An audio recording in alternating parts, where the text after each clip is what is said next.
атакем ай акыл айтып чоңойттум, ыйлап ийсем шашып кетип сороттум.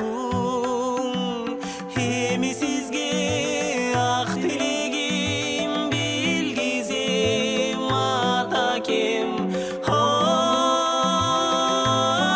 атакем, бакытын көр эң бактылуу жомоктун, талайын көр эң талайлуу жомоктун.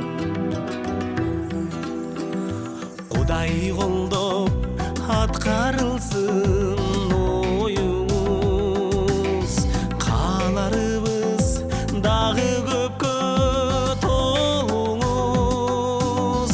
Куттуу үйдүн кубанычын арттырып атакем.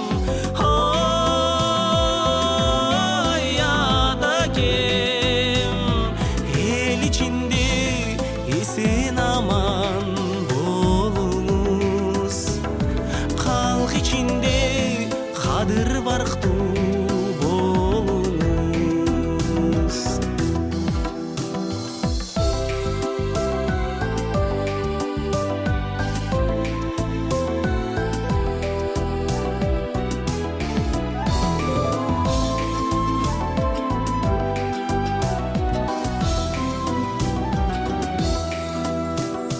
Кыргызымдын кымбат наркын сактайлы, бийик тутуп ати